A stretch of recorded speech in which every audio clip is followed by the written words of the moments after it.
Olá, eu sou o José Trajano e faço Pontapé. Sabia que aqui na Central 3 você não é um mero ouvinte? Nos ajudando a partir de R$14 através do Apoia-se. Você se torna membro do Clube Central 3, onde concorre a prêmios exclusivos, além de participar de um grupo de discussão sobre o conteúdo dos nossos podcasts.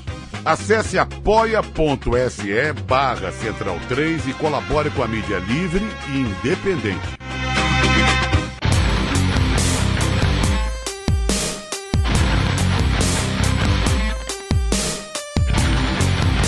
Começa agora o Xadrez Verbal.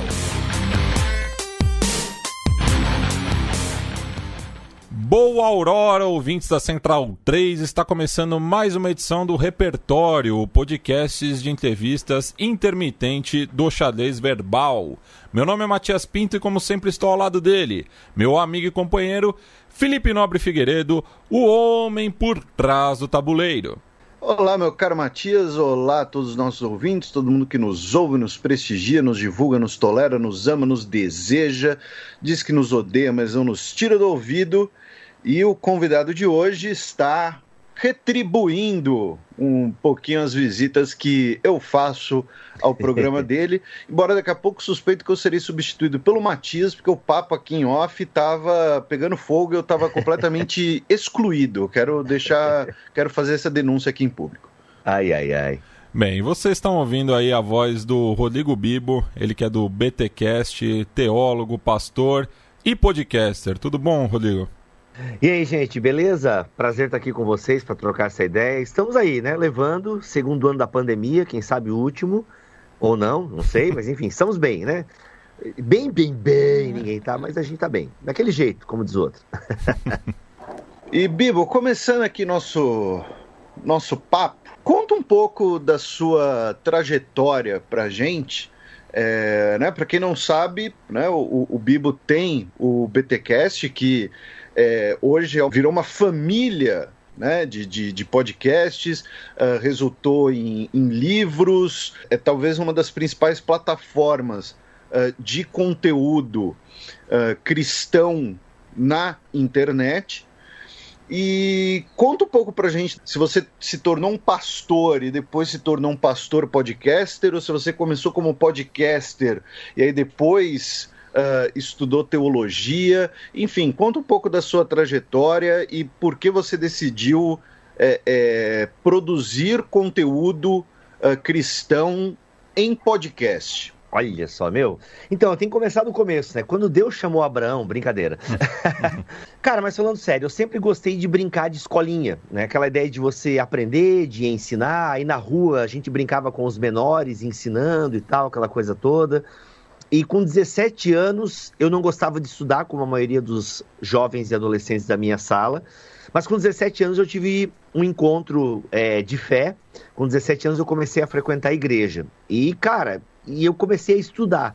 A igreja teve esse papel social muito importante na minha vida, porque eu comecei realmente a ler.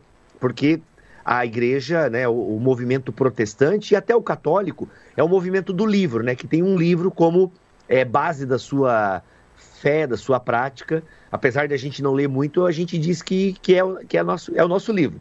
Mas eu comecei a ler, cara. Eu levei a sério esse negócio de ler a Bíblia, de aplicar a Bíblia, e sempre gostei de discutir a Bíblia. Então eu cheguei à fé em 99, em 2001 eu já estava indo para um seminário. E não era uma prática tão comum, um jovem pentecostal, estudar teologia, mas eu quis estudar teologia, porque eu queria aprender mais sobre a palavra de Deus, aquela coisa toda. E aí eu fui parar num seminário luterano, cara, imagina, eu um pentecostal, fui parar num seminário luterano, e nesse meio tempo do seminário luterano, a igreja na qual eu frequentava comprou uma rádio. Né? Afinal, nós temos aí políticos evangélicos para nos ajudar a comprar rádios. E brincadeiras à parte, mas a gente comprou uma rádio mesmo, uma FM aqui na cidade. E eu falei para os meus amigos, cara, a gente precisa ter um programa aqui. Aqui na cidade, só para contextualizar, Joinville. Joinville, Santa Catarina, cidade dos príncipes, Manchester catarinense, cidade das flores e por aí vai. Terra do Coelho. Como é que é? Terra do Coelho. Ah, não peguei a piada, cara. O Jack? O mascote cara, do time. vocês são da turma do futebol, pode crer, velho. verdade, o símbolo do mascote do Jack é um coelhinho, é verdade. Não é um cavalinho? Não, cavalinho é coisa do Fantástico, né? Enfim, eu não entendo nada de futebol. Aí, tem um cavalinho no Fantástico, não tem, gente? Agora me ajuda aqui. Tem, né? Lamentável. Acho que vocês nem gostam disso, mas enfim, mas eu lembrei do cavalinho por causa do Fantástico. Aí o que acontece? Aqui em Joinville, cara, a rádio dominou e eu comecei um programa com os meus amigos. Cara, e gostava de fazer programa de rádio e tal, aquela coisa toda. E a gente sempre ensinando conteúdo, tocando música. Aí nisso, esse programa meio que acabou, porque os meus amigos saíram da igreja. E aí passou um tempo, eu criei um novo programa, chamado Fórmula 316. O primeiro se chamava Metanoia, o segundo Fórmula 316. E esse programa, por que eu estou citando essa história? Porque esse programa que eu criei com outros amigos, ele já tem mais ou menos a cara de podcast. Menos música e muito conteúdo. Falado, conversa, aquela coisa, né? Mesa de bar e por aí vai.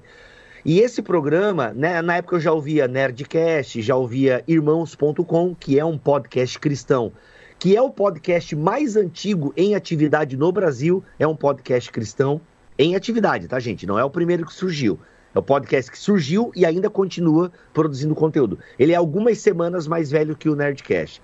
E aí o que acontece? Comecei a ouvir e tal, vamos fazer igual. Vamos também ser podcast e tal. Daí estruturamos aquela coisa toda. E, cara, em 2014, eu tinha o BTcast já, que era o Bibotal, que eu comecei em 2011. Mas eu também fazia rádio, ainda trabalhava na igreja. Eu era um obreiro da igreja. Então eu era um funcionário da igreja, dava aula no seminário da igreja, aquela coisa toda e tal. Só que algumas coisas que eu comecei a falar no Bibotalk começaram a dar um conflito com a religião, entendeu? Começaram a dar um conflito com a igreja que eu pertencia. Então comecei a falar algumas coisas, comecei a interagir com ateu, essa coisa toda e tal. E a gente não pode falar com esse tipo de gente. E tinha assim tem que cuidar com o que tu fala lá, porque tu tá falando coisa aí que vai contra a igreja, que a igreja não acredita dessa maneira. E eu sempre fui um cara muito dialogal, né? Eu não tenho medo de levar o Felipe... Só pra deixar claro, quando você fala não pode falar com esse tipo de gente, é uma piada, tá, gente? É uma piada, desculpa, é uma gente, referência a eu mesmo, tá? Isso, desculpa, é que o Felipe já foi umas 2, 3 vezes lá, então é uma piada porque o Felipe é ateu e vai num podcast de crente e tal. Desculpa, gente, tem muita ironia na minha fala, tá? Pelo amor de Deus. Então, ativa o modo Sheldon Cooper aí, tá bom?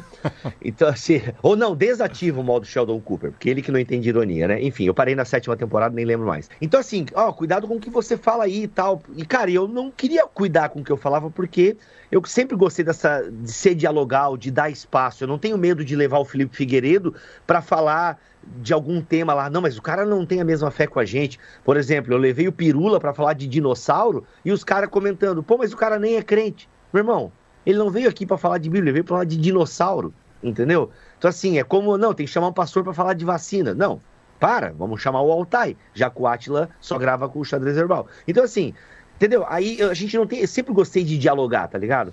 E tem que cuidar com isso. Mano, até que um dia eles me tiraram e fui mandado embora, assim, tipo, mano, ou tu muda, ou tu veste o uniforme, segue a cartilha, ou não dá mais pra tu ficar. E, assim, eu não falo isso com raiva no coração, porque eu entendo o lado deles. Eles pagavam os boletos, entendeu? Nós pagamos a rádio, nós pagamos o teu salário e tal. Ou tu fala o que a gente quer que tu fale, ou tu vai embora. E eu concordei. Não, tá certo, gente. Eu não quero falar o que vocês querem que é pra eu falar. Eu quero ter liberdade de falar o que eu acho que é certo, o que está em consonância com a Bíblia e com a tradição cristã. E beleza, mas tá bom, fui embora. E desde 2014... eu comecei a me especializar mais em podcast, em termos de modelo de negócio e tal.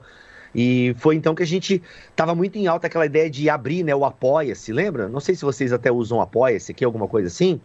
E aí eu comecei a abrir, Apoia-se e tal. Comecei a tentar fechar alguns contratos com parceiros e por aí vai. E desde 2014, então, comecei a me profissionalizar mais nessa ideia de podcast. Nesse meio tempo veio o pastorado também, uma igreja me ordenou ao ministério pastoral.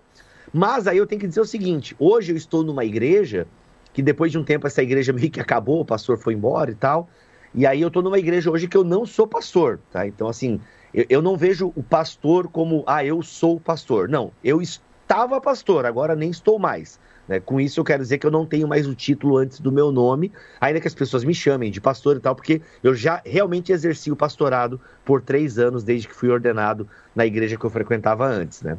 Então, assim, aí foi isso. Veio primeiro o podcast, depois veio o pastor. Mas ele nasceu justamente dessa ideia. O podcast é uma mídia maravilhosa.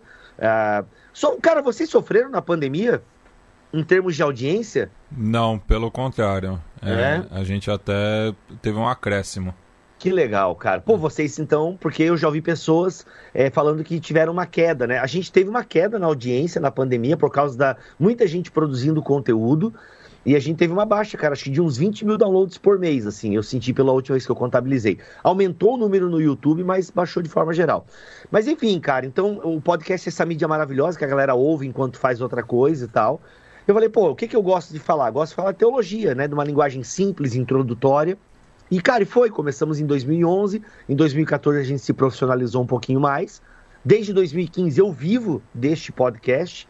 E é isso, cara, e a gente aglutinou, né, ao redor da gente, muita gente boa, sabe, os maiores teólogos do Brasil são meus amigos, assim, sabe, gente que tem uma capacidade teológica, de diálogo, de pensamentos que são incríveis. 2 deles, inclusive, já estiveram por aqui. O Milho, que falou sobre Jerusalém, e o Alex, que falou sobre os refugiados sírios na Alemanha, que na época ele ainda morava na Alemanha. Isso mesmo.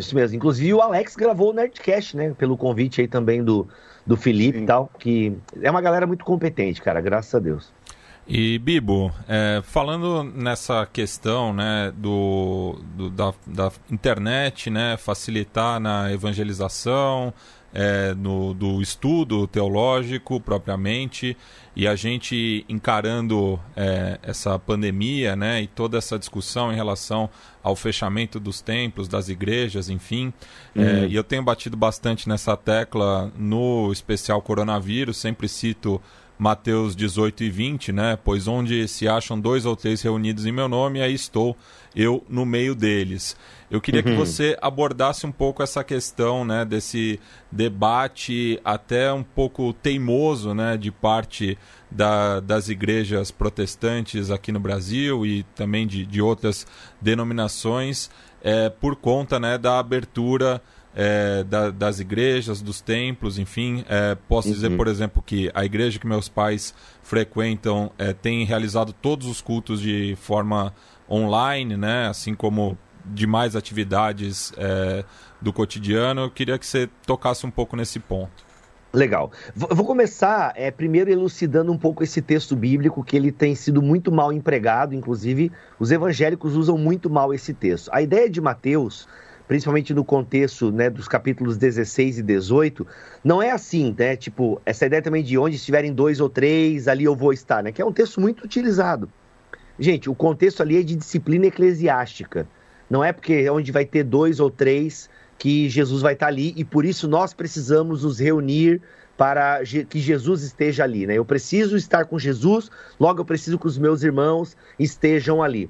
Então o contexto do texto é de disciplina eclesiástica, no sentido de que, não, o que vocês concordarem aqui, ou seja, se essa pessoa deve ou não permanecer no corpo de Cristo, vai ser, o que vocês ligarem aqui vai ser ligado no céu. Ou seja, é a permanência. E só me justificando, a minha interpretação desse texto, né, afinal, depois da Reforma Protestante a gente teve essa liberdade, em relação que você não precisa ter uma multidão de fiéis para adorar a palavra de Deus, enfim. É desse sentido a minha provocação. Legal.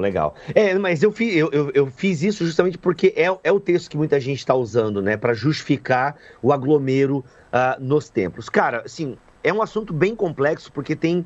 Antes de entrar no assunto sociológico e político da questão, porque virou um assunto político muito forte, tem uma questão teológica que os teólogos estão debatendo, né? Afinal, culto online é um culto? E eu não quero entrar aqui no mérito dessa questão, mas para vocês saberem que os teólogos evangélicos, eu imagino que padres também, mas dentro do meu cercado aqui, discussões muito sérias sobre isso. Não, gente, culto é presencial, é a liturgia, é a união física entre os irmãos, é o estar junto, aglomerado no mesmo local. Aí o pessoal que defende essa ideia vai dizer que não, porque quando a igreja passou por pandemias no passado, ela não se reunia, e mesmo assim, então, ficou sem ceia, ficou sem o culto, porque eles entenderam que era um momento de pano de saco e de lamento. Outros vão dizer o seguinte, não, queira ou não, a presença virtual, a gente precisa agora considerar uma presença virtual, A gente não pode achar que é só um simulacro, não. Há uma presença ontológica, enfim. Então tem toda uma discussão sobre isso. Não, a gente pode ministrar os sacramentos, né? Inclusive até batismo foi realizado via chamada de WhatsApp, entendeu? Então, assim, por que não? A gente tem que entender que o digital reformulou, né? A ideia de presença física está equivalente à ideia de presença digital. O importante é a minha intencionalidade. Enfim, tem uma série de discussões sobre isso. Cara, até tem um paradoxo, né? Porque se você for ver as denominações que estão defendendo mais os cultos presenciais, são aquelas ligadas à teologia da prosperidade, que são justamente aqueles que mais investem, né, no televisionamento dos cultos, por exemplo. Sim, sim. Então, 2 pontos aí. O primeiro ponto, isso é fato, muitas igrejas ligadas à teologia da prosperidade, ou seja, a teologia da prosperidade é uma teologia que transforma Deus num gênio da lâmpada e ele tem que te dar dinheiro, basicamente isso. Realmente, muitas igrejas neopentecostais e até mesmo pentecostais pleiteando essa presença. Por quê? Porque a maioria dos seus fiéis não sabe mandar Pix. A maioria dos seus fiéis não sabe escanear um QR Code na tela do culto online para poder fazer a sua oferta via PicPay. Pode falar PicPay aqui ou vocês põem o mute aí caso eles não patrocinem. Pode falar. Pode falar, não tem problema. Se eles quiserem mandar um cascalho para nós, manda. Melhor ainda, né? Melhor ainda. Então, assim, mas a maioria desses fiéis não sabe fazer isso, né? Transferência eletrônica, esse tipo. Então, eles precisam ter os fiéis lá na igreja para poder passar a caixinha da oferta e a galera poder se dirigir ao gasofilácio e por aí vai. Agora tem um ponto que eu quero levantar, porque assim, eu não concordo com essa luta que teve da igreja de querer vamos abrir em meio a uma pandemia em que o aglomero, ele, né, favorece o vírus e por aí vai. Eu realmente não concordo com essa politização que as igrejas tiveram. Eu fui contra isso, eu fiquei quieto nas minhas redes sociais, mas no fundo, eu sou contra, sabe? Eu sou contra se abrir igrejas e tal. Agora, sim, dentro da lei, se, não, pode abrir com determinado limite, respeitando a biossegurança e por aí vai, limite de espaço, ok. Eu acho que se o seu município permite isso, faça, né? Respeitando realmente as regras. É porque, assim, tem um fator, gente, e aqui eu faço uma defesa, por assim dizer, né? A vida religiosa, para muitas pessoas, ela é fundamental. Então, assim, eu acho que a igreja, ela tem um papel essencial, de alguma forma essencial na vida das pessoas. É inegável que a espiritualidade, ela tem ganho muitos contornos nos últimos 20 anos. A própria disciplina espiritualidade está sendo estudada em várias faculdades de medicina, porque se reconhece o papel da espiritualidade na vida do indivíduo. E aqui, eu não me restringo à espiritualidade cristã protestante, mas espiritualidade de forma geral. E a igreja exerce um papel na espiritualidade das pessoas. Então eu também entendo essa necessidade que muitas pessoas têm de estar, né? De estar ali com os irmãos e as irmãs, num lugar, podendo cantar. Por exemplo, muitas igrejas que têm espaço nos seus estacionamentos fizeram cultos drive-thru, né? Tipo assim, tentando, né? Os Estados Unidos começou, a gente copiou. Na teologia, pra vocês entenderem a teologia, gente. A teologia, ela nasce na Alemanha, ela envelhece na Inglaterra, ela apodrece nos Estados Unidos, ela é consumida no Brasil. Grosso modo, em termos de piada, é mais ou menos isso. Mas, enfim, a gente copiou lá. E eu achei uma ideia interessante, né? Porque é a ideia do ser família, sabe? É a ideia do ser família, de estar junto. Então, eu também entendo essa necessidade, sabe?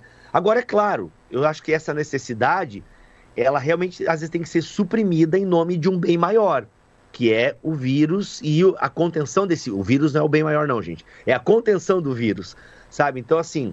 Mas eu entendo também essa necessidade de muitas pessoas de, tipo... Não, tem que ter o culto, eu preciso estar lá, tem que ter a missa. A gente senta longe um do outro, com máscara e coisa arada e tal. Então, eu também entendo essa necessidade das pessoas. Gente, eu não estou dizendo que justifica, tá? Eu estou só querendo explicar, ok? Não justifica, eu acho que se a sua cidade permite, você quiser abrir, é um direito, acho que você tem. Claro que eu sei que existe um lobby evangélico muito forte também para que a igreja seja colocada como serviço essencial. Eu sei disso, que há uma politicagem forte por trás disso, e eu não concordo com essa politicagem. Mas, ao mesmo tempo, eu entendo que para muitas pessoas, o ter ali, o estar com os irmãos, nem que seja longe, distante, sentado lá fora, tem uma importância espiritual que vai para além dos charlatões que só querem aglutinar o povo para roubar o seu dinheiro, sabe? Eu acho que tem uma dimensão espiritual e até mesmo da sua constituição enquanto ser humano que é bem importante. E Bibo, você... Uma pergunta que muita gente às vezes se faz, eu mesmo me faço, embora você já tenha me explicado, né, particularmente, mas na sua fala você falou assim, igrejas luteranas, igrejas protestantes, pentecostais, neopentecostais.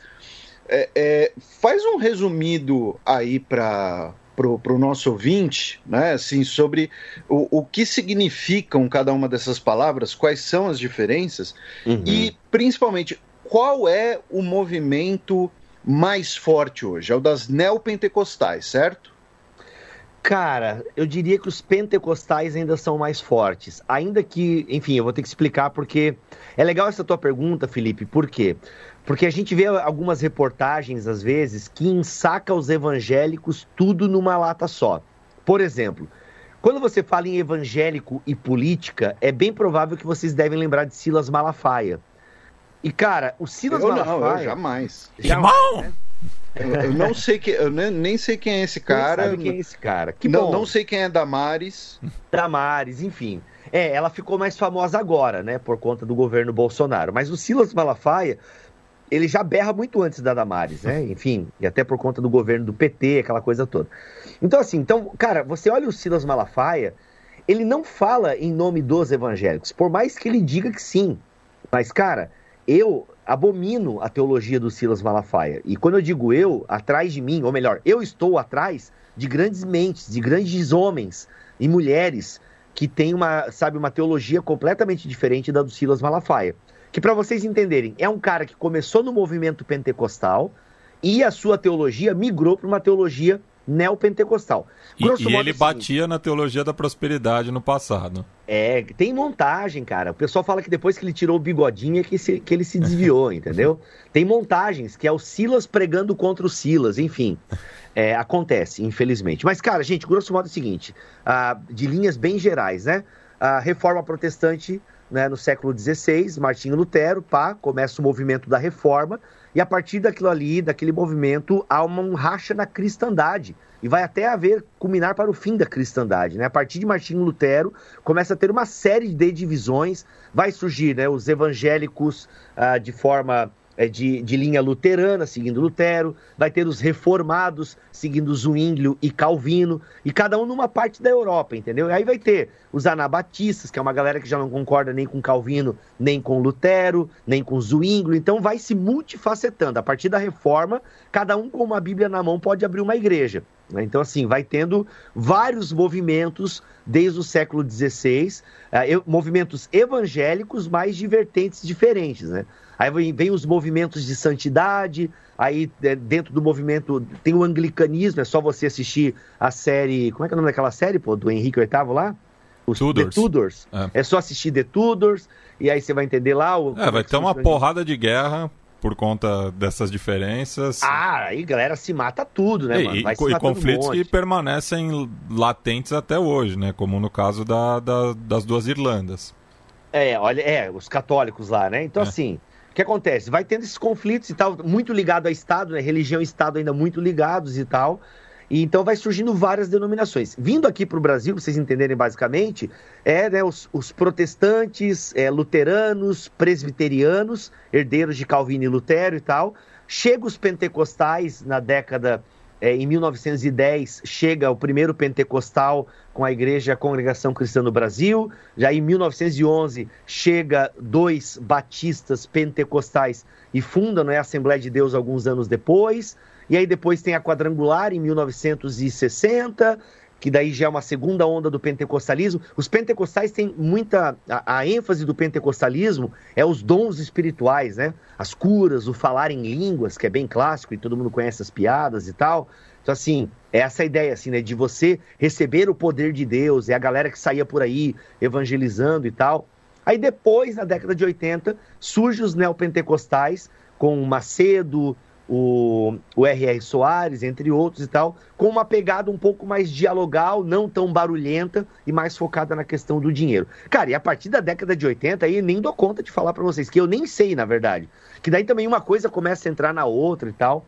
Mas basicamente é isso. Igrejas tradicionais, luteranos, metodistas wesleyanos, presbiterianos, calvinistas, depois evangélicos os evangelicais e tal, enfim, cara, é uma cuca de banana isso aí, é uma mistura de coisa que nem a gente de dentro entende direito. Então a gente procura sempre dizer assim, você é de qual movimento? Eu sou protestante, então já entende que o cara não é católico.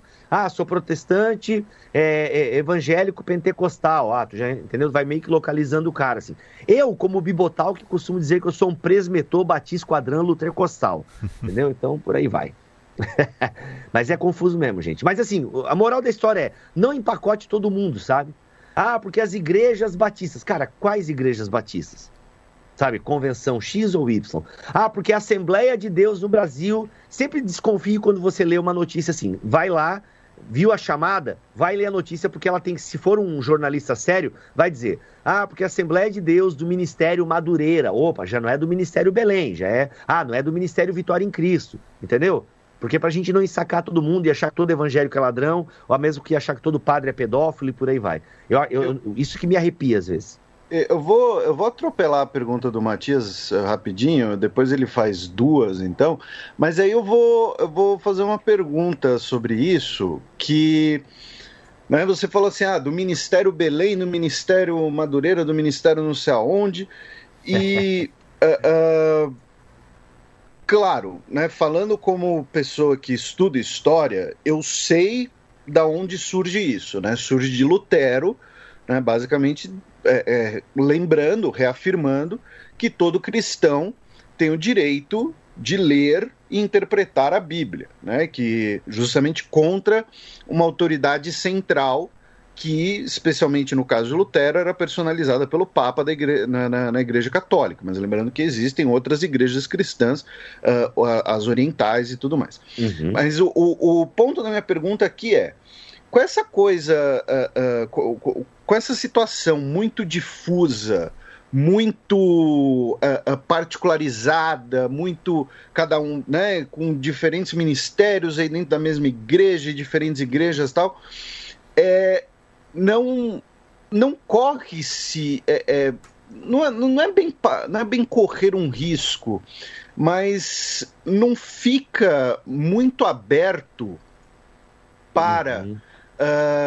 inclusive interpretações ou posturas que podem ser muito radicais ou às vezes até mesmo nocivas, justamente por não ter uma regra central, Os seus ouvintes, quando você divulgar esse podcast, os seus ouvintes me ouvirem aqui, eles vão, sei lá, me chamar de papista, alguma coisa assim, mas a falta de uma linha, de uma coluna vertebral não pode levar a posturas mais extremadas ou então mais, na falta de palavra melhor, picaretas. E só para ilustrar essa fala do Felipe em relação ao sectarismo com uma piada, tem o caso do náufrago Batista, que depois é resgatado da ilha onde ele foi parar, e perceberam que ele tinha construído 2 igrejas. Daí perguntaram para ele, mas por que você fez isso?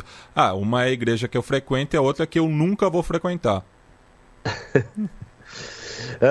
Então, cara, ou seja, o caos protestante, O caos protestante. Ok, vocês não têm Roma. Como é que vocês se organizam, Então, assim, isso é fato, A gente tem a história atrás de nós, Felipe e Matias? Vocês sabem que tá aí, esse conglomerado de igreja e todo mundo aí querendo ler a Bíblia. Agora, se a gente volta para Lutero, não era bem isso que Lutero tem em mente, e não é nem isso que Lutero ensinava explicitamente. Lutero não desprezava, por exemplo, os concílios ecumênicos e principalmente os 4 primeiros concílios da igreja. Lutero não era contra a tradição, Lutero era contra a tradição católico-romana, onde ela se afastava das escrituras. Então, para o Lutero, esse era o problema. Por quê? Isso é para a Igreja Católica até hoje, então não estou falando mal aos católicos que me ouvem aqui, mas até hoje para a Igreja Católica, a tradição está acima das Escrituras. A Igreja está acima das Escrituras. O Lutero inverte isso, ele coloca as Escrituras acima da Igreja. Agora, é claro, isso com certeza vai gerar movimentos que não vão concordar com Lutero, logo, com base numa interpretação da Escritura, vão gerar outros movimentos, e isso a gente tem vivido até hoje, tá? Isso tem vivido até hoje.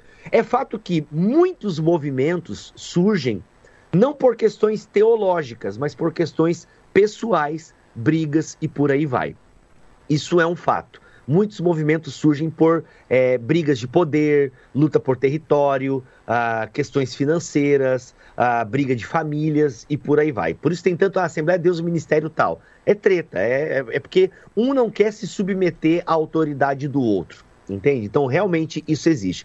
Agora, como que nós procuramos nos organizar enquanto movimento evangélico? Bem, a gente tenta organizar a partir do sola escritura, somente a escritura. E como que eu devo interpretar essa escritura? Com base na tradição. Então, assim, eu posso ter várias igrejas com aspectos teológicos diferentes. Vou dar um exemplo. Eu respeito demais os meus irmãos luteranos e presbiterianos. Reconheço neles uma doutrina bíblica histórica, mas eu discordo deles do batismo infantil. Na minha opinião, a visão pedobatista, a teologia pedobatista, ou seja, que batiza crianças, ela está errada. Mas o fato de eu achar que isso é um erro teológico não invalida eles como movimento de fé, como movimento cristão e tradicional. Da mesma forma, eles acham que eu, como um credobatista, ou seja, eu só batizo quem eu creio, estou errado. Só que há uma diferença entre heresia e erro teológico. Porque o erro teológico está muito ligado a partir do ponto de vista de onde eu analiso a situação. O erro teológico está muito ligado a onde eu estou com os meus pés. Então, se eu sou batista, vou achar o luterano errado e vice-versa. Mas o erro teológico, ele tem... eu tenho textos na Bíblia que não são claros. Então, dá para entender assim, desse jeito. Pois é, mas eu entendo daquele jeito. Ok. Agora, onde nós concordamos? É aí que entram os concílios ecumênicos. Se você digitar no Google aí, querido ouvinte, Concílio Niceno-Constantinopolitano, de 381, se não me falha a memória. Esse é um concílio que elabora um credo que ele meio que serve como coluna vertebral da igreja.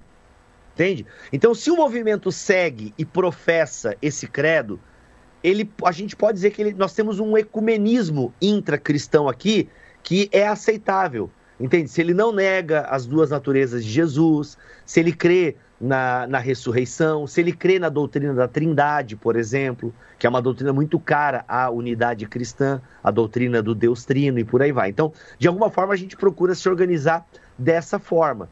E a tradição é uma aliada do povo de Deus, por assim dizer. Por quê? Se eu venho, eu tô lá lendo a Bíblia, cara, vai lá e faz isso. Eu tô lendo aqui na Bíblia, cara, que tem que cortar a ponta do pinto, que tem que circuncidar. Como tem uma galera que quer voltar para o Antigo Testamento. E essa galera, não, tem que usar kippah, tem que se circuncidar. Sobre o Antigo Testamento eu vou cutucar depois também. Então já vou meio que respondendo agora. Não, peraí. Como é que a gente lê esse texto? É igual o cara da Super Interessante falar, vivendo como a Bíblia manda viver. Aí o cara fica pegando textos lá do Antigo Testamento, que não pode comer camarão. Pô, cara, a vida sem camarão, tá doido? O livro de Levítico é o mais caga-regra que tem da Bíblia. Nossa, né? Total, cara. Eu não usaria essa expressão porque eu sou um religioso, mas concordo plenamente. Então assim, não pode fazer tatuagem, porque Levítico 18, 19 tá dizendo... Entendeu? Então assim, pera, irmão, calma, como é que nós devemos ler esse texto? Entende? Então, a tradição me ajuda aqui. Então, assim, se eu reconheço a tradição da hermenêutica, a tradição da exegese, o que grandes homens e mulheres do passado falaram sobre esse texto, porque, assim, cara, nós temos uma riqueza, uma riqueza histórica do cristianismo, cara, que remonta a nós temos manuscritos do 2º século, sabe? Nós temos os manuscritos do Mar Morto, que de alguma forma trazem uma confiabilidade aos textos do Antigo Testamento, sabe? Então, assim, a gente tem uma tradição muito rica, tanto de interpretação quanto de manuscritos. Então, peraí, como é que eu leio isso aqui? Alguns textos a gente consegue chegar o mais próximo da interpretação possível. Outros nos escapam. Mas geralmente esses que nos escapam, eles não são centrais, entendeu? Então assim, realmente há mas eu prefiro esse caos protestante do que aceitar o que um único colegiado está falando sobre isso, entendeu? E de alguma forma me submeter a esse colegiado, porque vai que eu olhando para a história e tendo, não só porque eu acho que não é eu acho, eu olho para a história e eu tenho um lastro histórico, eu tenho um apoio hermenêutico, exegético do texto para não pensar dessa maneira, sabe? Então assim, eu prefiro essa liberdade que de alguma forma gera o caos do que esse consentimento pacífico sem poder questionar. E aqui, eu não vou ter competência de falar sobre o assunto, mas eu só abro esse parênteses aqui, eu vou abrir e fechar, não vou dar espaço para vocês. Sacanagem. É porque eu realmente não tenho competência para falar sobre isso, mas está acontecendo um movimento muito forte de evangélicos voltando ou migrando para o catolicismo. Isso, inclusive, no Brasil. Porque são pessoas que se cansaram desse caos e querem, não, eu quero Roma, dá aqui a cartilha que eu vou seguir, sabe? Então, é um fenômeno interessante que tem acontecido no mundo inteiro, inclusive. E no Brasil também. Mas curioso pensar também, né, que a própria Igreja Católica passou por diversos cismas, alguns presentes até os dias de hoje, né? Sobretudo os ortodoxos. Cara, mas é assim, sem entrar nesse lance de ortodoxos, que às vezes até tem umas coisas meio diferentes. Mas o próprio catolicismo em si, cara, não dá pra falar de um catolicismo. Sim. E aí, é o catolicismo da galera da turma de Trento, porque tem os trentinos aí, velho. Você tem a teologia da libertação. A teologia da libertação. Mas essa até o pessoal consegue descolar um pouco mais, assim, mas tá ali, ela tem. Mas, mano, tem a galera que não aceita o Vaticano II. Não, bom mesmo era o Concílio de Trento. Então, assim, cara, nem no movimento que a princípio parece ser monolítico, mano... Não dá, mano, não tem. O Brasil, o catolicismo brasileiro já é diferente do catolicismo europeu. Porque tem uma influência... Certo, mano. A chora hora pouco e bebe muito. Tem uma influência jesuítica muito grande, né? E a absorção da nossa própria cultura também, né, cara? A absorção da nossa cultura... O brasileiro, ele é muito eclético religioso. Ele é católico batizado, ele vai na missa, ele batiza o filho, ele cumpre lá... Mas assim, ele vai no centro espírita na segunda. Aí na quarta tem o culto da vitória na igreja evangélica perto da casa dele. Ele vai lá.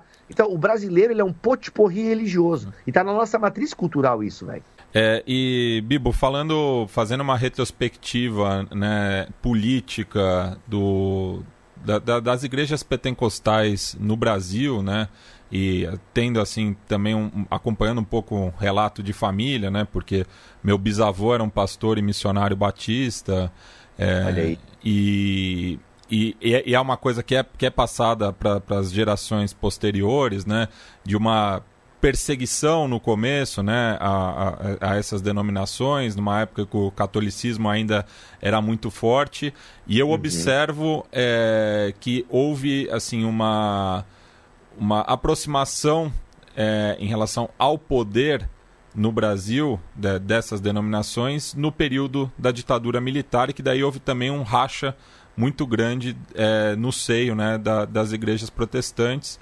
E daí tenho, assim, como novamente um caso próximo da minha mãe, que rompeu com a Igreja Batista e junto com outros jovens de igrejas tradicionais e formou uma própria igreja baseada, né, no cristianismo primitivo e mais aberto a outras filosofias. Eu queria que você comentasse um pouco essa questão da aproximação dos pastores no período da ditadura militar e que a gente vê o reflexo disso no debate político atual. Cara, assim, é incrível a gente pensar, por exemplo, voltando um pouquinho, né, que igrejas evangélicas apoiaram Hitler, né? Então, assim, e eu não sei explicar, cara, o porquê essa sede de poder. A Assembleia de Deus apoiou a ditadura, né? A maior parte da Assembleia de Deus, de alguma forma, apoiou a ditadura. Eu não sei, inclusive, se a gente para pensar em evangélicos e política, o nosso exemplo é péssimo nisso, né? Os evangélicos se tornando despachante das igrejas, muitas vezes, no movimento político. Agora, essa sede pelo poder, essa sede de querer se manter... Eu não sei se é uma ignorância histórica, porque assim, cara, às vezes nem sempre a gente consegue ler o momento atual enquanto estamos vivendo o momento atual. Eu não sei se faltava essa capacidade de leitura histórica no momento, ou se era simplesmente, não, vamos ficar do lado de quem está ganhando, sabe? E se a gente para pensar, vamos pensar hoje, por exemplo, muitos evangélicos apoiam o presidente da República. Apoiam, independente da carreira política dele e de tudo que ele já demonstrou. Inclusive declarações fortíssimas, enfim, né? Que lembra a própria questão da ditadura e tal, e por aí vai. Mas, cara, por que o movimento evangélico tá ali? Sabe? Por que eles caem nessa conversa da família, sabe? Dos direitos contra o aborto? Por exemplo, a questão Deus do acima aborto. de tudo. Não, inclusive um presidente que cita versículo bíblico errado, mas está citando, né? João 8 e por aí vai, né? A verdade vos libertará e por aí vai. Aliás, se vocês não chamarem ainda Ricardo Alexandre, chamem esse cara para conversar, que ele vai poder falar um programa inteiro sobre os evangélicos e o Bolsonaro. Mas assim, cara, me assusta um pouco, assim. Porque esse medo, né, de um comunismo que vai assolar o Brasil, porque, né, sabe, as artes foram dominadas por coisas contrárias ao cristianismo. Então, assim, essa inocência, cara, ela não condiz com o nosso laço histórico, por exemplo, né? Claro que ao longo da história a igreja esteve muito ligada ao poder, é inegável, principalmente Idade Média e tal, né? Poder, igreja e Estado estavam ali juntos no poder e tal, isso realmente aconteceu, mas se tu volta para as nossas origens, e o dever de toda a igreja é sempre procurar voltar às origens, cara, o Estado sempre foi hostil ao cristianismo. Só que a gente, depois de 325, a gente viu que é muito mais legal perseguir do que ser perseguido. Então, assim, a gente curtiu estar no poder. E, cara, isso foi muito complicado. E desde então, parece que tem essa cisma de querer estar no poder, de querer estar no controle. Por quê? Porque, no fundo, se a gente está do lado de quem manda, nós podemos influenciar para colocar os nossos princípios morais. Eu vou me comprometer aqui. Até onde eu penso sobre o assunto, eu sou contrário ao aborto. Sou contrário ao aborto. Mas eu penso que eu não vou votar num presidente por causa da questão do aborto. Primeiro que isso não é nem competência dele. Então percebe que a igreja, até nisso ela é inocente. Não, vou votar no Bolsonaro porque ele é contra o aborto. Tá, mas o que o presidente tem a ver com isso, cara? Entendeu? O que o presidente tem a ver com a decisão de legaliza ou não? Não tá nem diretamente ligado a ele isso. Ele tem o poder de veto. Mas, cara, mas a construção da ideia vem antes dele, né? Não tá ligado ao poder? Tá ligado ao poder legislativo, mas ele tem a última palavra. Ele pode comprar essa briga. Tem, assim, fazendo o papel do advogado do diabo. Defendendo o Bolsonaro aqui. Não, dizendo que pra base dele isso tem um sentido. Mas a questão dentro do papel de um presidente numa nação como o Brasil. Porque tipo, só tem dando... muita política envolvida pro cara dizer sim ou não, entendeu? Só dando um exemplo contrário nesse sentido, você tem o Macri na Argentina, que quando foi eleito era radicalmente contra o aborto, mas foi perdendo o apoio, foi perdendo popularidade, e já no final do mandato, quando isso veio a público, ele falou que se fosse aprovado, ele concordaria. Então, concordaria sim com a decisão do legislativo, né? Entendi, ele daria o voto final favorável. Isso, Sim, mesmo fazendo uma campanha contra. Então, e o meu ponto é chegar justamente nesse ponto. Ou seja, cara, me diz, quem vai ter o culhão de manter isso, perdendo a popularidade? Entende?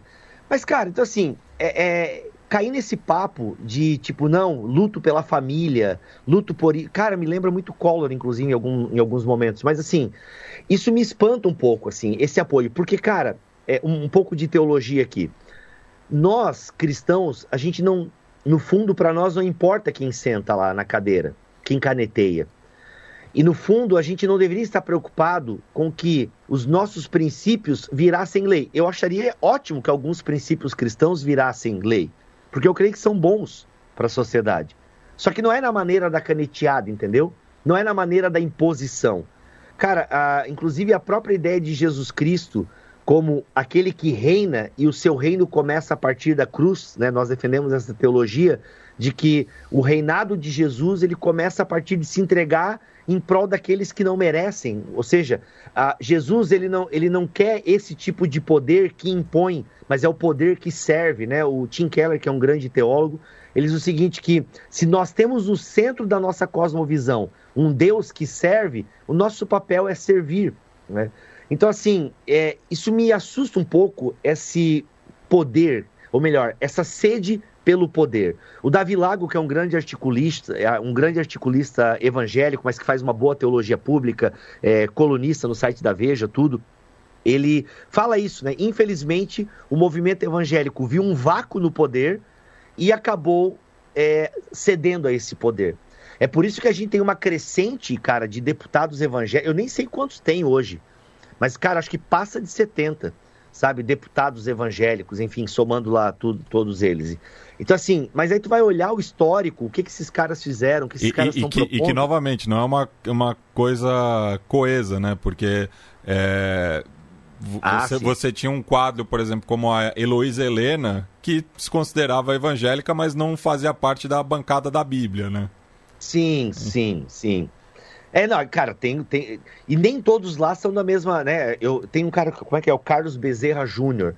Mas ele não chegou. Ele chegou a ser deputado agora? Ele não foi lembro. Deputado estadual, se eu não me engano. E a esposa dele foi vereadora. Isso, por São Paulo ali, né? Ele é um cara que, show de bola. Entendeu? Esse é um cara que sempre foi ligado à política. Então, assim, eu não sou contra cristãos ocuparem cargos políticos. Eu não sou. O que eu sou contra é a maioria das pessoas de candidatos que acabam olhando para o seu rebanho e percebendo, cara, só com o que eu tenho aqui nesse rebanho eu já me elejo.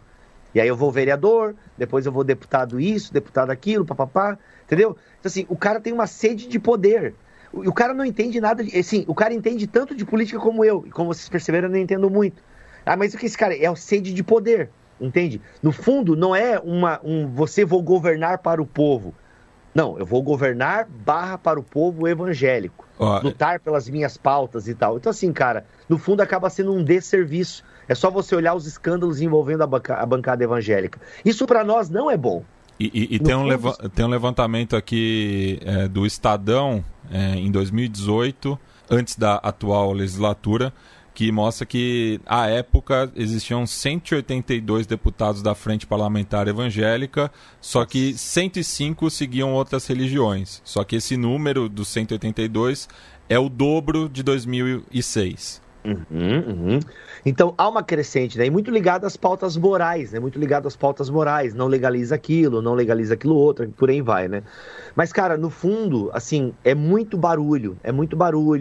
No fundo é muito escândalo. Gente, lembrando, eu estou aqui falando da massa. Tem muita gente boa lá no meio, sabe? Como o próprio Carlos, que eu acabei de estar aqui, que fez um bom trabalho. E ele está agora de novo na política. Não lembro agora o que ele foi eleito aí. Mas ele está de novo na política. Então, assim, tem muita gente boa lá. E realmente fazendo política pro povo, sabe? Fazendo política pro povo e não pro povo evangélico. Aí o pessoal pensa assim, Bibo, mas tô vendo que tu é um evangélico meio esquerdopata, porque tem a ala isso, tem a ala aquilo outro, tem um monte de gente lá lutando pelos seus direitos, não sei o que, ruralista, e não sei o que, a bancada da bala, não sei se tem bancada da bala, enfim, tem, né? Sim, porque junto com a da Bíblia e a do Boi é a bancada BBB. Caraca, mano, então, olha onde a gente tá metido, a gente não devia estar metido nisso aí, velho.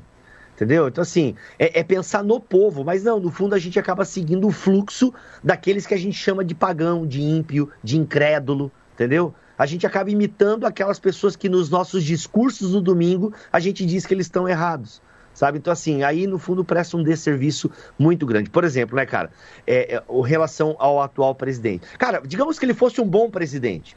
Digamos que ele fosse um bom presidente, tivesse respondido o e-mail da Pfizer, tivesse, né, apoiado e por aí vai, e feito um bom controle da pandemia, né? Não sei como, mas vamos imaginar, um cenário hipotético aqui, porque é uma situação difícil, né, gente? Pô, eu não queria ser presidente de nenhum país, mano, que não deve ter sido fácil para nenhum país administrar uma pandemia, ainda mais um país do tamanho do Brasil. Mas onde, digamos que ele fez assim, analisando aqui, ele fez o que estava dentro do possível e tal, mas o caos era era inevitável, até pela nossa cultura e por aí vai. Mas digamos que ele fosse um bom presidente. Cara, nem assim justifica a gente ficar lambendo, sabe, o chão, essa idolatria, esse messianismo. Não justifica, cara. Por quê? Porque nós cristãos acreditamos numa doutrina muito clara nas Escrituras, que é a depravação total de todo ser humano. Nós acreditamos que todo ser humano é depravado, entendeu? E que mesmo aqueles que foram remidos pelo sangue de Jesus também erram. Então a gente não idolatra ser humano. A gente não fica apoiando o ser humano de maneira incondicional, de maneira cega. Mano, eu tô vendo crente que fala que falar palavrão é pecado defendendo o Bolsonaro. Não, ele fala umas coisinhas lá, mas... Eu tô vendo isso. O Felipe acompanha meu Facebook, eu faço uma crítica, às vezes, educada ao governo. Cara, a galera chega me malhando, mano. Entendeu?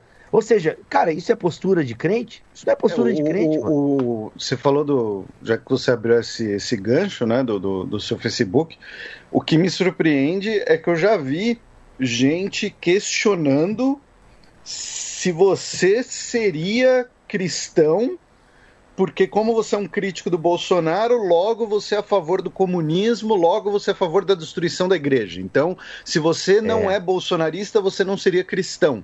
O que é, como você disse, messianismo puro. Total, cara. Então, assim, e aí se tem essa discussão no meio evangélico. Cara, mas um cristão pode ser de esquerda? Cara, tem muita gente que fala, não. Mas aí, ao mesmo tempo, eu sacralizo a direita. Mas, cara, quem estuda um pouco vai ver que, mano, a direita, extrema-direita, tem um monte de problema também que vai ferir o cristianismo. Por quê? Porque nós entendemos, pelo menos a maioria dos evangélicos que estudam a Bíblia, que o evangelho está acima de direita e esquerda. E tem coisa na esquerda que vai refletir o evangelho, e tem coisa na direita que vai refletir o evangelho, e tem coisa que vai ser contra, entendeu? Dos dois lados. Então a gente não sacraliza uma ideologia, porque nós já temos o evangelho. Então, quando um cara fala isso pra mim, porque no fundo, tu quer o comunismo. Meu Deus, mano, que medo do comunismo é esse, sabe? E outra, digamos que esse medo, essa parada do comunismo aí fosse real, como as pessoas pintam e tal. Tá, mano, isso aí, a gente é igreja. A gente continua sendo o povo de Deus, independente de quem tá lá na frente, entende? Claro, a gente quer o melhor pra nossa nação, a gente quer que alguém governe para o povo. E que a gente continue com os nossos direitos e por aí vai. Mas, cara, se não acontecer, beleza, então vamos lutar dentro das armas da democracia, né? Porque a Bíblia nos autoriza a rebeldia se um líder porque assim, porque a Bíblia manda respeitar a autoridade. Por exemplo, o pessoal joga esse Romanos 13 pra mim, né? Pô, Bíblia, como é que tu tá falando do Bolsonaro se a Bíblia manda respeitar a autoridade? Não, pera aí, meu irmão. A Bíblia manda eu respeitar a autoridade, não passar pano pra ela. Eu respeito ele, mas se ele faz alguma coisa errada, e teologicamente eu posso falar porque ele está usando errado João 8,36, eu posso sim falar. Porque, cara, o que os profetas na Bíblia mais fazem é questionar as autoridades impostas pelo próprio Deus. Deus colocou o rei em Israel. E são a turma que mais fez cagada e que mais levou o dedo na cara dos profetas. Então esse povo esquece isso, entendeu? Porque é um medo de alguma coisa, um mal, sabe? Um mal, o PT é o mal. Cara... Que isso? E cabe lembrar que a IURD, né, que é a igreja com o maior número de fiéis no Brasil, apoiou os 4 mandatos do PT.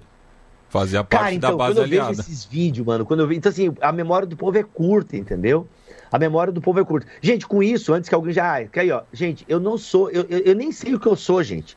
Eu nem sei o que eu sou, mas eu não sou petista, entende? Mas eu não sou... Só que assim, não dá pra ficar...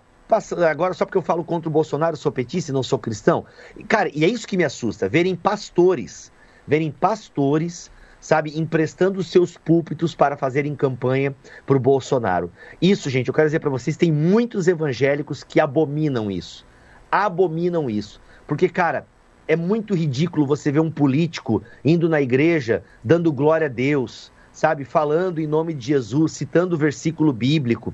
Cara, até o Lula tá vindo com essa agora, assim, de forma talvez... Porque o Bolsonaro foi muito esperto, né, galera? A verdade é essa. O pessoal não dava muita bola pros evangélicos e nós crescendo. O cara foi lá, meu irmão, opa, tem um nicho aqui. E é o nicho, né? Então isso me assusta demais, porque é uma coisa impensada. Ele que supostamente é papista, né? Cara, o que você quer que ele seja? Entendeu? Ele inclusive vai lá com o Alex, que a gente mencionou, Stahlhofer, tem um texto lá no site Xadrez Verbal sobre aquele, entre aspas, batismo do Bolsonaro no Rio Jordão. Sim. Esqueci o nome do político que até deu um rolo envolvendo esse político. Foi o pastor que foi candidato, o pastor Everaldo, que foi candidato à presidência em 2014. Então assim, cara, é isso, é onde tiver voto, é onde tiver gente que eu posso levantar uma bandeira. Então assim, gente, é isso. Você tem direito de votar no Bolsonaro? Claro que você tem. Agora sim, algumas coisas são muito na cara e precisa ser conversado. E gente, vou dizer pra vocês, o Bolsonaro, ele dividiu tanto a igreja nesses últimos 2 anos que a gente só vai saber o resultado disso talvez pra 2023, 2024. Eu tô com medo de 2022, confesso para vocês, porque eu tenho visto irmãos na fé discutindo frontalmente. Sim, por exemplo, tem muita gente que, se estiver ouvindo vocês, vai dizer, não, esse cara aí, absurdo, nada a ver, não apoiar o Bolsonaro é o melhor que a gente tinha, o que tu quer mesmo é um petista lá, matando criança e por aí vai, e com peças de teatro enfiando o dedo, né, no ozônio lá e por aí vai. Então assim, mas cara, é incrível como tem irmãos, sabe, irmãs e gente na fé se digladiando por conta do Bolsonaro, sabe, assim, porque não aceita uma crítica, ele virou um homem de Deus, né, a gente vê manifestações religiosas lá na saída da Alvorada, que é onde ele dá, onde ele dá as entrevistas dele lá, e cara, e a galera vai lá cantar hinos e falar que ele é um escolhido de Deus, assim, coisas que eu já ouvi, né, você foi um escolhido de Deus para abençoar essa nação. Então, isso é muito perigoso, cara. Isso é muito perigoso. Muita gente nunca mais vai pisar numa igreja por conta que viu igrejas apoiando, sabe, de forma impensada, Bolsonaro e qualquer... Gente, repito, vamos voltar para aquele cenário, mesmo que ele fosse um ótimo presidente, sabe? A gente não tá aqui para ficar batendo palma para político. Primeiro que é mais do que o dever dele, né? Tipo assim, ficar elogiando o político que fez a coisa certa, pô, parabéns, hein? Não fez mais do que deveria. Tipo, não, a gente não tá aí para bater palma. A igreja deveria ser sempre uma voz profética, tá? E se você quer ter uma visão de uma voz profética, procure por um homem chamado Antônio Carlos Costa, tá? Ele que é o diretor do Rio da Paz.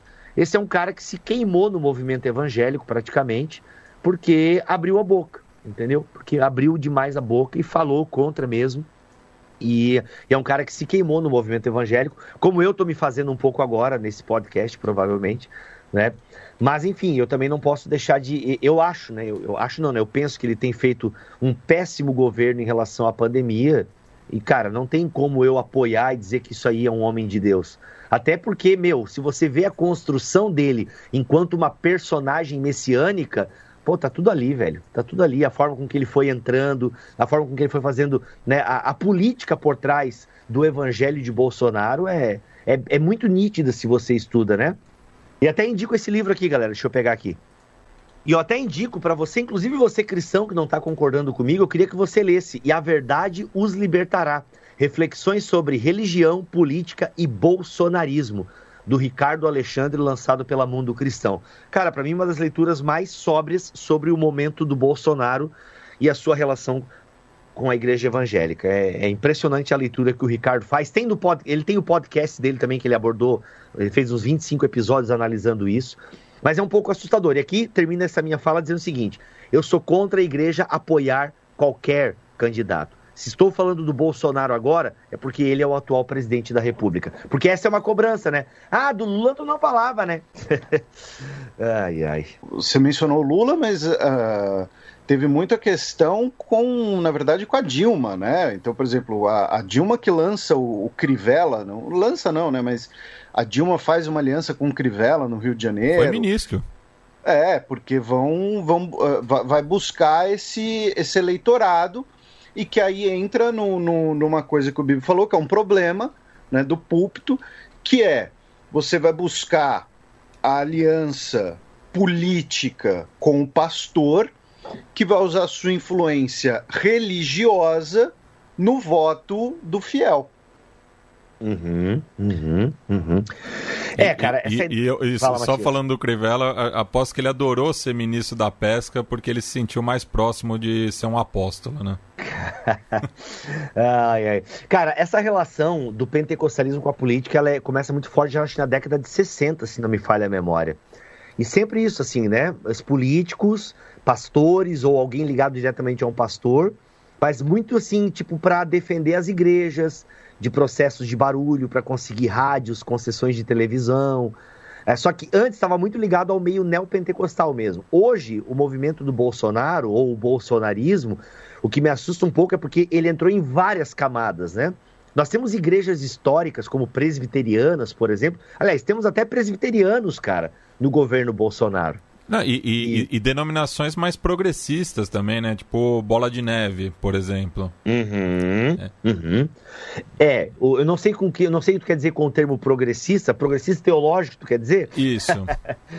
Não, então, o Bolsonaro, cara, entrou, né, neopentecostais, ok, mas muitos pentecostais, Assembleias de Deus em peso apoiando o Bolsonaro, igrejas, né, históricas como presbiterianas, cara, pastores presbiterianos inclusive estão no governo Bolsonaro, e até teve uma treta recente aí envolvendo pastores presbiterianos, ao ponto de um grande pastor conservador ser chamado de esquerdopata pelo Silas Malafaia. Nós, o movimento evangélico, rachamos o bico com isso, porque, cara, Augustus Nicodemos sendo chamado de esquerdopata foi assim, talvez para você, para a maioria dos ouvintes, não faça muito sentido, assim, mas foi uma coisa assim, um título que não, pensa um título que não cabe, né?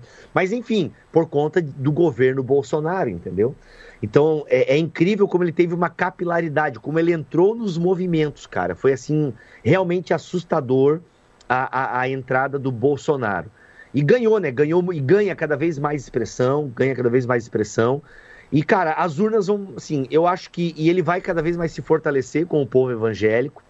Ele se queimou um pouco e tal, por conta do ministro que ele não colocou, mas já prometeu um terrivelmente evangélico, né?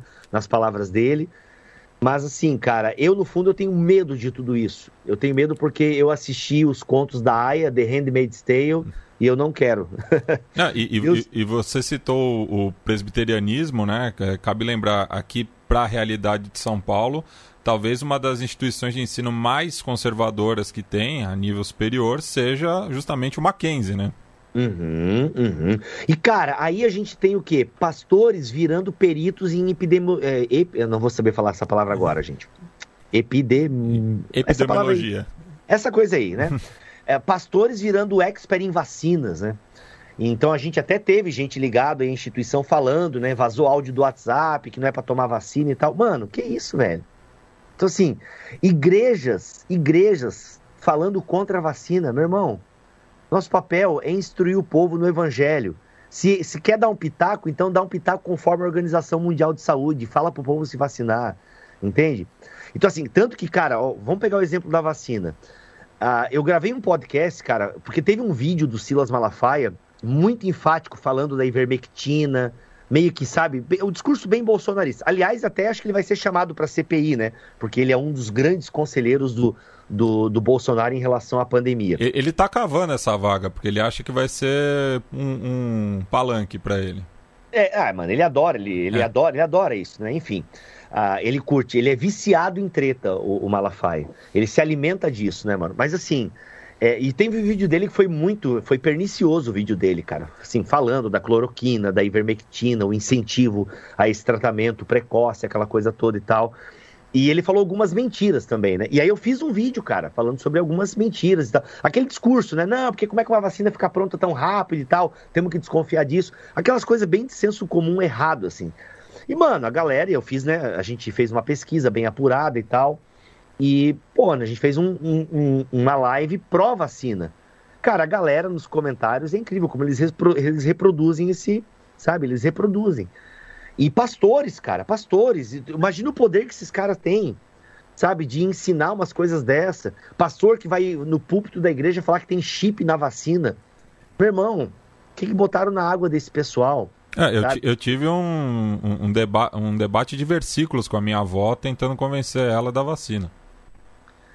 Curioso, né? Quais versículos? A tua avó achava que era o sinal da besta, a vacina? Não, enfim, deixa a tua avó em paz, né, cara? Não, a avó tem que respeitar mesmo quando ela tá errada. Então, assim... Não, mas é isso, porque a vacina é a marca da besta, né? Então, cara, de onde vem isso? Por que isso vem dos líderes religiosos, cara? Isso vem das fake news de WhatsApp que os líderes religiosos acabam fomentando. sabe? E porque o evangélico, ele é muito... Isso aqui daria um outro programa, né? Mas aí tem até gente melhor para falar. Mas o evangélico, ele é muito suscetível à teoria da conspiração, cara. A teoria da conspiração cai como uma luva para nós. Por quê? Porque a gente gosta desse negócio, entendeu? Do anticristo que tá se movendo, o apocalipse, o fim do tempo, tá vendo isso? É um sinal que tá vindo aqui, ó, a marca da besta aí, e papapá. Mano, o evangélico, de modo geral, não pode ver uma notícia de chip. Ah, vai ser implantado um chip na mão. Pronto, tá aí a marca da besta que é na mão e é na testa e não sei. Cara, é incrível como teoria da conspiração, ela circula fácil no meio evangélico, como a gente gosta de uma teoria da conspiração. E por que elas crescem? Porque os nossos líderes fomentam, sabe? Então, cara, é isso. Mas não são todos evangélicos. Tem muita gente boa, tem muito cristão envolvido na ciência, tem muito cristão lutando, sabe? Cristãos em universidades, cristãos nos hospitais, estão lá incentivando o povo a se vacinar, lutando contra as fake news, lutando contra o próprio governo, né, que desincentivou por muito tempo isso, um desgoverno em relação à pandemia, enfim, cara, e muitos líderes religiosos, muitos. Eu vejo isso porque eu sigo o Bolsonaro no Instagram, acho que só no Instagram eu sigo ele, e cara, eu vejo lá os pastores famosos batendo palma pra ele, entendeu? E aquilo me assusta, assim, porque com certeza aquilo reverbera nos púlpitos de suas igrejas. E isso me preocupa bastante. Bibo, para a gente encerrar, até porque já estamos tomando seu tempo mais do que o prometido, bem mais, inclusive, uma última pergunta que eu já te fiz, inclusive, pessoalmente, mas que acho que cabe aqui nessa discussão, que é a questão do Antigo Testamento. Né? Eu não vou nem dizer como você disse, porque vai parecer que eu estou botando palavra na sua boca. Eu vou cutucar aqui a uns cuvara curta mesmo. Né? A gente vê, por exemplo, a Igreja Universal do Reino de Deus, né, o Edir Macedo, usando objetos e vestimentas que são muito associados ao judaísmo e estão presentes no Antigo Testamento.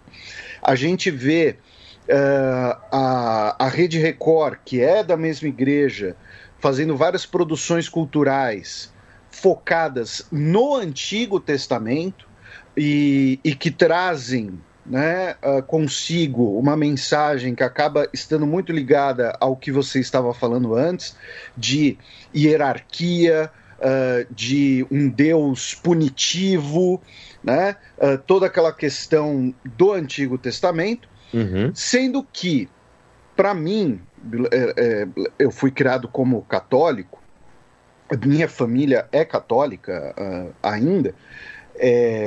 Para mim sempre foi muito claro que o Antigo Testamento era uma espécie de, olha, a situação era essa antes da vinda de Jesus e meio que servia como contraste, inclusive, falando, olha, antes de Jesus você tinha a cheia e tinha o Deus punitivo e tudo mais, e aí veio Jesus e fez-se uma nova aliança e agora está tudo, né, mais voltado para o amor, para a compaixão, para o perdão, para a partilha e tudo mais.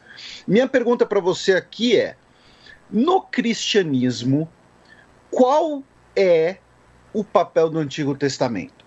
O Antigo Testamento não deveria ser, entre aspas, abandonado, porque senão abre aquela porta, que aí é aquela discussão que, né, tinha em fórum de Orkut entre adolescente metido a sabichão, né, que é, se você vai, por exemplo, dizer, não, sou contra o casamento gay porque no Antigo Testamento está escrito que um homem não se deve deitar com outro homem.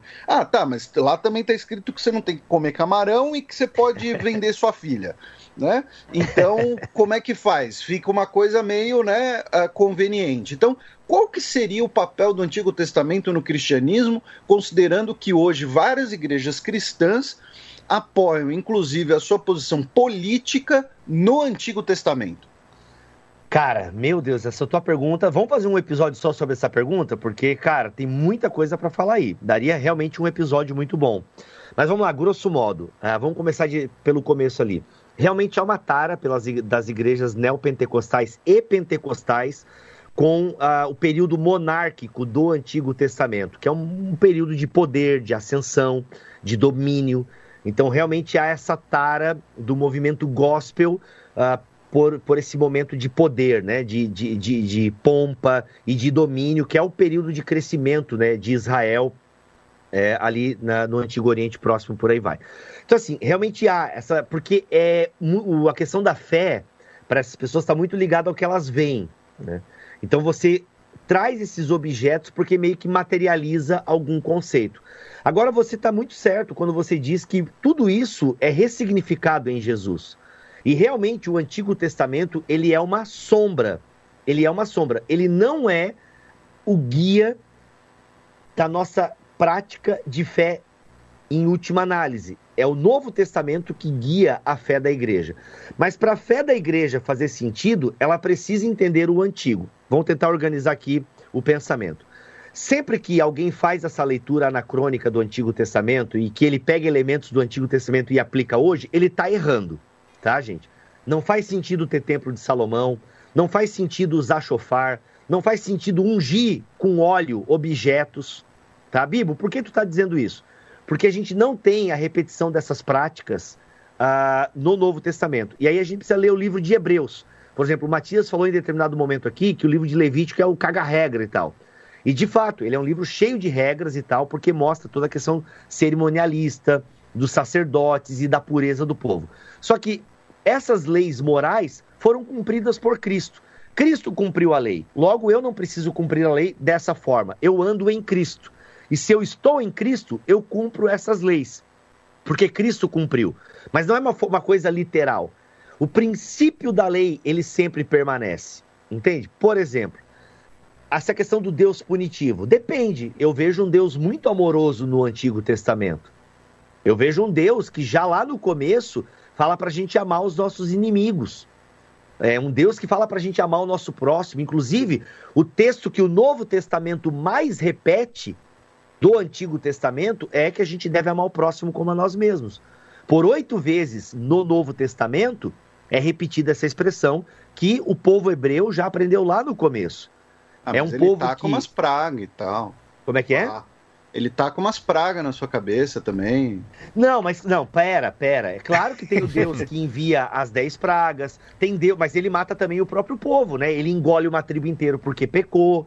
Mas eu quero dizer que não é só um Deus punitivo, né? É um Deus justo diante da sua lei, entende? Então, assim, é um Deus que o povo entendeu, né? Tem textos em Josué, por exemplo, entra lá e mata todo mundo. Mas a gente tem que entender também o jeito que o hebreu construía suas histórias. E ele é hiperlativo. Porque se você ler o próprio livro de Josué, você vai perceber que eles não mataram todo mundo. Aí você lê o livro de Juízes, percebe que o povo estava lá até aquele tempo em que o livro de Juízes foi escrito. Então o judeu também é muito exagerado com as palavras. A gente tem que cuidar disso. Mas sim, ele mandou 10 pragas. É um Deus que realmente manifesta a sua ira. Isso não dá para negar. Mas eu não posso fazer esse contraponto. O Antigo Testamento é o Deus bonzinho e no Novo Testamento é o Deus que manda dar outra cara. Não é bem assim, é o mesmo Deus. Só que existe uma acomodação da revelação, entende? Existe uma acomodação da revelação que é cultural. Jesus não faria sentido no período dos reis, no período de Moisés, entende? Jesus veio no tempo, nós acreditamos assim, na plenitude dos tempos.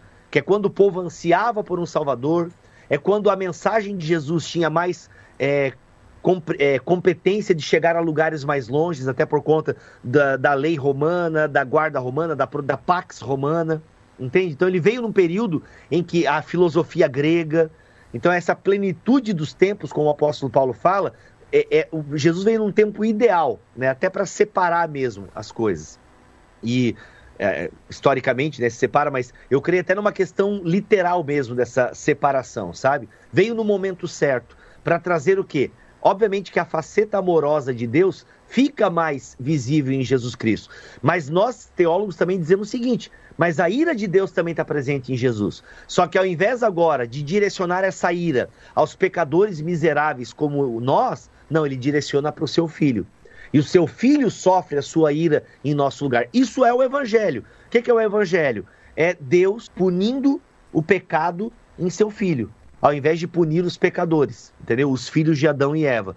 Então, ou seja, ali nós temos a justiça e o amor de Deus em Jesus. Então, existe sim um pouco de contraste, é inegável, mas a gente tem que entender que a graça de Deus já está presente também no Antigo Testamento. Cara, se a gente olha, por mais que a mulher fosse considerada um objeto do homem no Antigo Testamento, né, ela é elencada dessa forma no 10º mandamento, mas existe um cuidado com a mulher, entende? Existe uma proteção à mulher.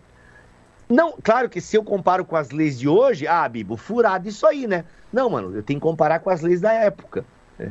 A questão judaica de considerar o homem imagem e semelhança de Deus, sabe? Então, assim, o Antigo Testamento, ele é importante, por quê? Porque é no Antigo Testamento que eu tenho a teologia da criação.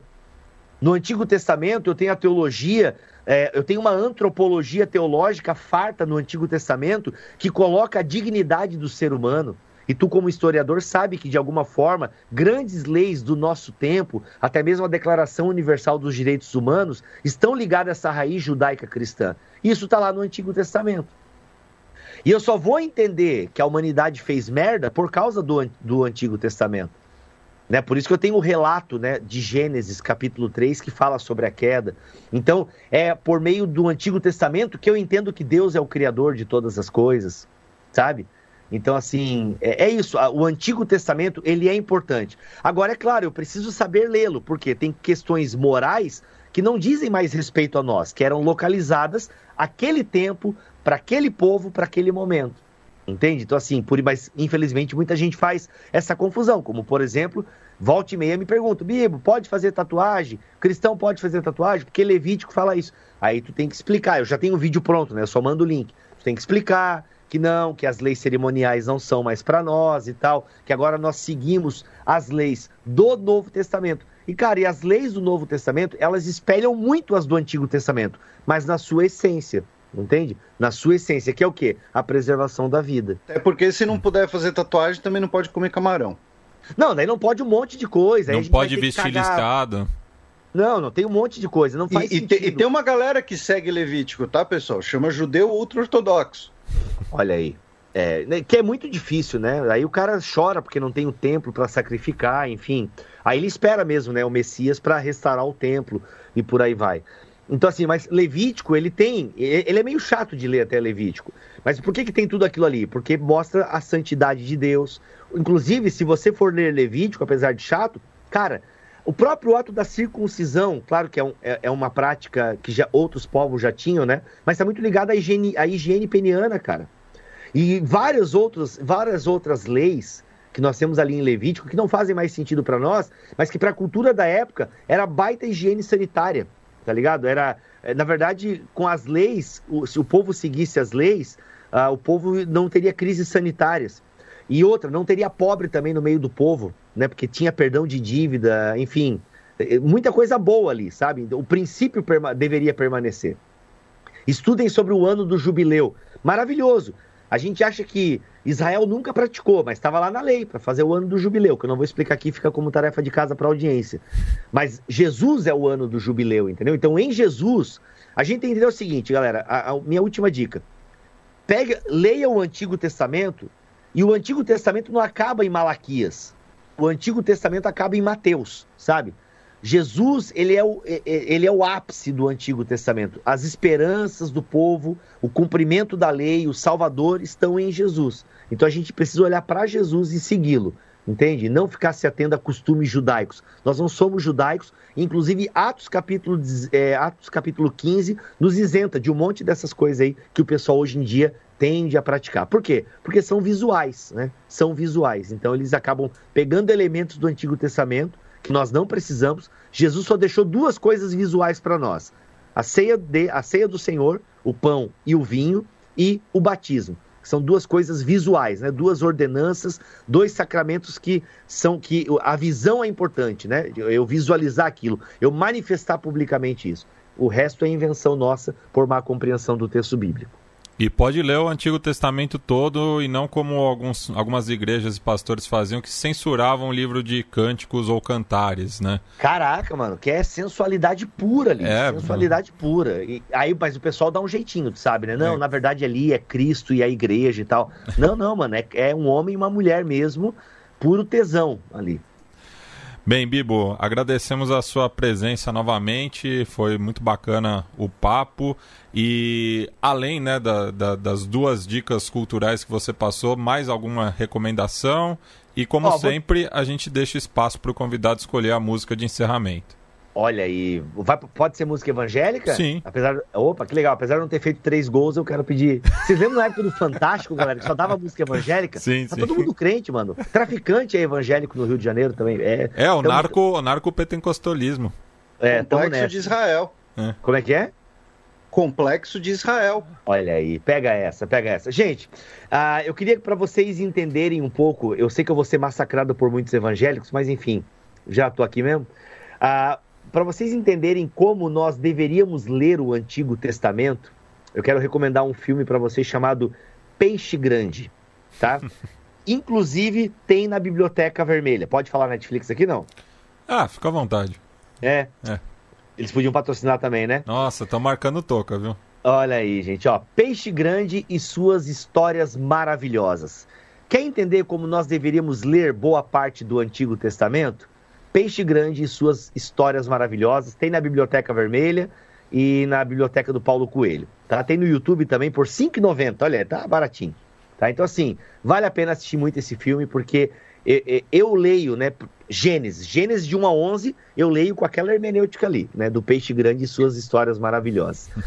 E música, cara, música eu queria que vocês tocassem Redenção Projeto Sola. Maravilha. Pode ser? Fechou. Então é isso. Gente, agradeço demais o convite aí, obrigado pelo papo, obrigado pela oportunidade e espero, né, você quiser ouvir um pouco mais sobre teologia, Bíblia, fé, ouça lá o Bibotalk, né, os nossos podcasts, inclusive para você ver a relação da fé e da ciência. Sabe que todo cristão é criacionista, não acredita na evolução e por aí vai? Ouça os nossos podcasts com a ABC2, Cristãos da Ciência, tá? Ouça o BTcast ABC2 para você ver cristãos dialogando de forma saudável com a ciência. Fica a dica aí também.